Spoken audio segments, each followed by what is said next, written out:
Fraksi Partai Keadilan Sejahtera menilai penanganan banjir saat ini saling lempar tanggung jawab antar pemerintah DKI Jakarta dengan pemerintah pusat. Menurut PKS, kinerja yang baik dalam menangani banjir merupakan langkah yang tepat di saat keadaan darurat.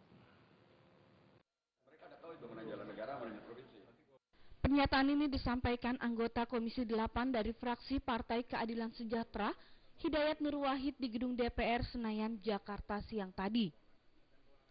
Menurut Hidayat, Jakarta merupakan ibu kota negara sehingga musibah banjir merupakan persoalan bersama yang harus diselesaikan oleh pemerintah pusat, pemerintah DKI Jakarta, serta pemerintah daerah penyangga ibu kota.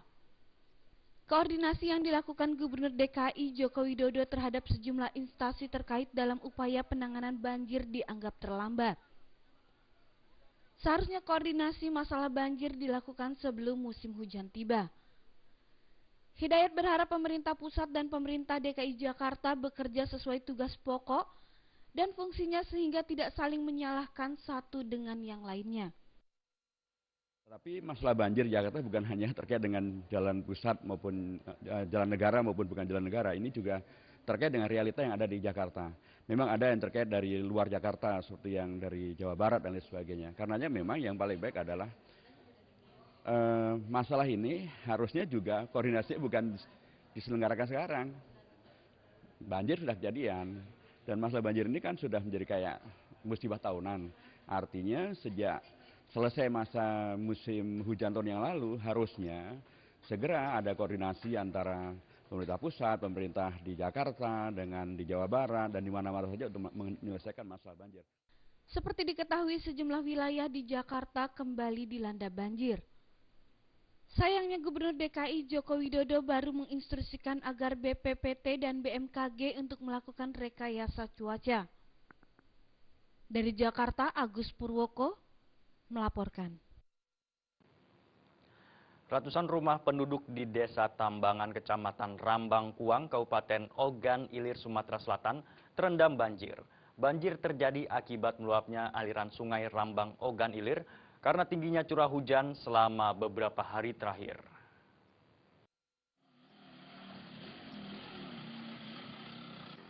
Sebanyak 300 rumah warga terendam banjir dalam sepekan terakhir. Ratusan rumah penduduk yang sebelumnya tidak pernah mengalami kebanjiran dan kini rumah di dataran sungai Rambang semuanya mengalami kebanjiran. Air sungai sekarang ini sudah setinggi mencapai 2 meter tersebut membuat akses jalan utama desa terendam banjir. Meluapnya air sungai menyebabkan penduduk yang rumahnya sudah terendam banjir, sebagian warga sudah memindahkan harta benda ke tempat yang tidak terendam banjir. Ketinggian air semakin bertambah dari setinggi pinggul, kini kedalaman air mencapai 2 meter. Air mulai deras dan meluap dari aliran sungai Rambang belum pernah dirasakan penduduk. Banjir besar ini baru terjadi tahun ini.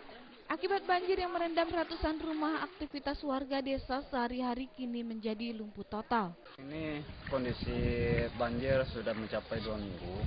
Oleh karena ini air dari ini Batanghari Beringin sampai ke Ogan Ilir itu meluap, makanya lama-lama mengenai banjir. Berapa kedalamannya, Pak? Sekarang ini hampir mencapai 2 meter, Pak. 2 meter ya, di beberapa titik ya? Iya. Bagaimana Pak aktivitas warga?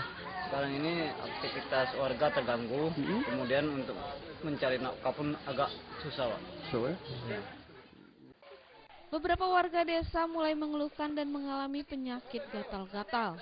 Sampai saat ini pemerintah Kabupaten Ogan Ilir belum ada sama sekali bantuan terhadap ratusan rumah warga desa yang terendam banjir.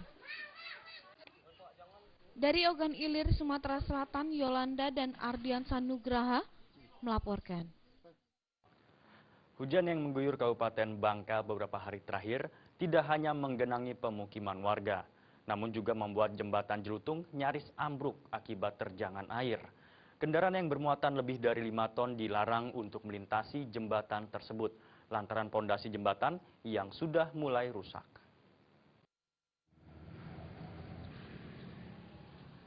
Jembatan penghubung antara Sungai Liat dan Belinyu, yakni jembatan di Jalan Jeluntung, Sinar Baru, Kecamatan Sungai Liat, Kabupaten Bangka, Bangka Belitung, terpaksa dipasang rambu-rambu oleh pihak Dinas Perhubungan.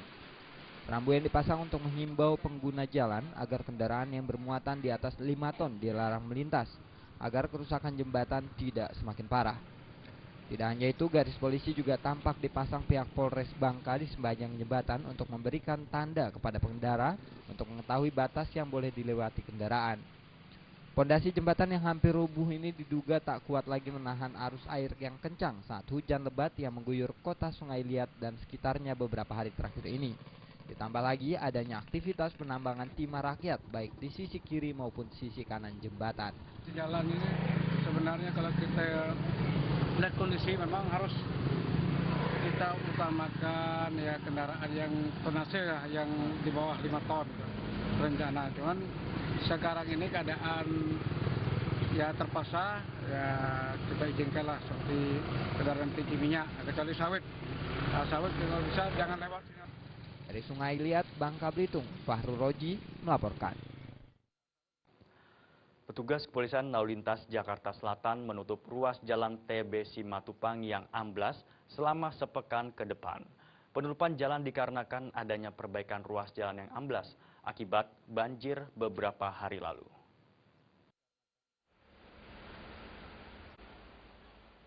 Derasnya intensitas hujan yang terjadi beberapa hari terakhir di kota Jakarta mengakibatkan beberapa ruas jalan di kota Jakarta mengalami kerusakan. Salah satunya ruas jalan TB Simatupang Jakarta Selatan. Amblesnya ruas jalan tersebut mengharuskan pihak polisian menutup ruas jalan TB Simatupang yang berada tepat di depan gedung Geraha TB Simatupang. Penutupan jalan tersebut membuat kendaraan roda 4 dan 2 yang berasal dari persimpangan Ragunan menuju Tanjung Barat tidak dapat melintas.